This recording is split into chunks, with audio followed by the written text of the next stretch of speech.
एक राज्याचे माननीय मुख्यमंत्री एकनाथराव शिंदेसाहेब यांनी एक ड्राफ्ट नोटिफिकेशनचा मसुदा मराठा समाजाला देऊन मराठा समाजाचे आरक्षणचे सगळे घटनात्मक आणि कायदेशीर प्रश्न मी सोडवले अशा पद्धतीचं वक्तव्य करून त्यांनी त्या ठिकाणी आनंदोत्सव साजरा केला आणि राज्यभर शिंदेसेना आणि भारतीय जनता पक्ष आमच्या सरकारनं मराठा समाजाचा आरक्षणाचा प्रश्न सोडवला अशा पद्धतीचे दावे या ठिकाणी करत आहेत आणि छत्रपती शिवाजी महाराजाची शपथ आम्ही पूर्ण केली अशा पद्धतीचे होर्डिंग वक्तव्य करत जागोजागी लावत आहेत। मुळामध्ये या ठिकाणी प्रश्न आहे की गेल्या 17-18 महिन्यामध्ये एकनाथराव शिंदेसाहेबाची कारकीर्द बघता त्यांना छत्रपती शिवाजी महाराज त्यांचं युगप्रवर्तक कार्य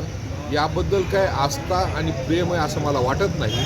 जर असतं तर त्यांनी छत्रपती शिवाजी महाराजाची शपथ मी पूर्ण केली अशा पद्धतीनं खोटे वक्तव्य या ठिकाणी केले नसते। कारण जे नोटिफिकेशन काढलं हे ड्राफ्ट नोटिफिकेशन आहे आणि ते मराठा समाजाला नोटिफिकेशन लागू होत नाही। अर्जदार जर कुणबी असेल त्याची कुणबी नोंद असेल तरच तो त्या ठिकाणी अर्ज करू शकतो आणि त्यानंतर त्या ठिकाणी सगळे सोयऱ्याचा प्रश्न आहे आणि सगळे सोयऱ्यामध्ये सुद्धा त्यांनी फक्त सगळेच टाकलेत त्या ठिकाणी म्हणजे पितृसत्ताक पद्धतीनं त्या ठिकाणी पंजोबा आजोबा वडील यांची जर नोंद असेल म्हणजे 1967 पूर्वीची नोंद असेल तरच त्या ठिकाणी तो अर्जदार त्या ठिकाणी पात्र ठरणार आहे आणि त्यानंतर त्याची पोलीस व्हेरिफिकेशन करून या ठिकाणी निर्णय घेतला जाणार आहे। हे असं असताना सुद्धा शपथ पूर्ण केली असे मुख्यमंत्री सांगतात आणि छत्रपती शिवाजी महाराजांचं नाव घेतात।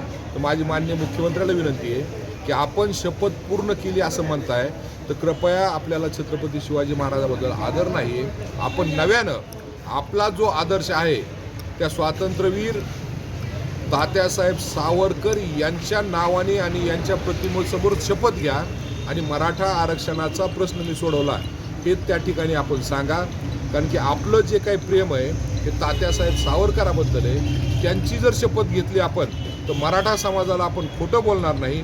पण माझी आपल्याला या माध्यमातून विनंती आहे की तात्यासाहेब सावरकराची शपथ घेऊन आपण सांगा की मराठा समाजाला खरंच घटनेवर आणि कायद्याच्या कसोटीवर टिकणारं आरक्षण आपण दिले का आणि मराठा समाजाचे आरक्षणाचे आणि त्यांच्या सोयी सवलतीचे सगळे प्रश्न मिटलेत का। हा कुठलाही प्रश्न मिटला नाही। माननीय मुख्यमंत्री मराठा समाजाची या ठिकाणी दिशाभूल करत आहेत आणि मराठा समाजाचं आरक्षणाचं जे आंदोलन आहे ते दाबून टाकण्याचा दडपून टाकण्याचा प्रयत्न करत आहेत। 17 तारखेला आपण उपोषण करतो तर मुख्यमंत्री सांगतायत आणि गुलाल उधळत आहेत की मराठा समाजाचे आरक्षणाचे प्रश्न मिटले पण तो मराठा समाजाचा एक जबाबदार घटक म्हणून आमच्या अनेक मराठा समाजाच्या सामाजिक संघटनेचं हे मत आहे की मराठा समाजाचे आरक्षणाचे प्रश्न मिटलेले नाहीत समाजाच्या शैक्षणिक सुविधेचे प्रश्न मिटलेले नाहीत। म्हणून आम्ही येत्या 2 दिवसामध्ये औरंगाबाद किंवा तुळजापूर या ठिकाणी मराठा समाजाच्या सामाजिक संघटनाची एक बैठक घेत आहोत आणि 17 तारखेपासून औरंगाबाद या ठिकाणी कमिशनर ऑफिस समोर अप्पर मुख्य सचिव यांच्या अध्यक्षतेखाली मराठवाड्यातील मराठा समाजाला मागास जाहीर करून कुणबी प्रमाणपत्र देणं या समितीचा अहवाल जाहीर करणं हे जे काही ड्राफ्ट नोटिफिकेशन काढलंय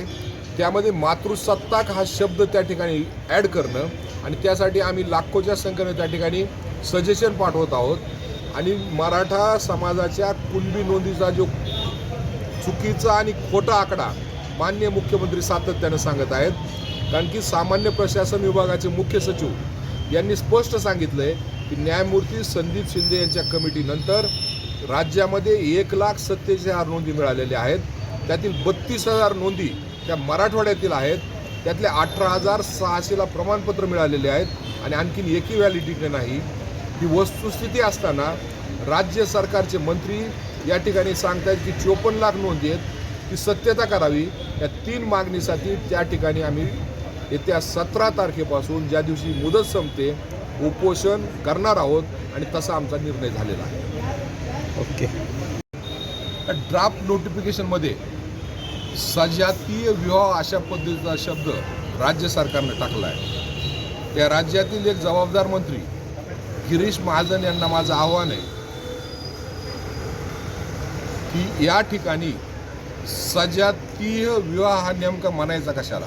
तर आता प्रश्न असा तयार होणार आहे, कुणबी आणि मराठा, कुणबी ही स्वतंत्र जात आहे, मराठा ही स्वतंत्र जात आहे, तर हा विवाह सजातीय आहे का हा आंतरजातीय आहे? आणि सगळ्यात महत्त्वाचा प्रश्न गिरीश महाजनांनी याचं उत्तर दिलं पाहिजे की लेवा पाटील आणि मराठा यांचं जर लग्न झालं तर हे लग्न सजातीय लग्न आहे का आंतरजातीय लग्न आहे, याचा खुलासा या राज्याचे मंत्री गिरीश महाजन यांनी केला पाहिजे.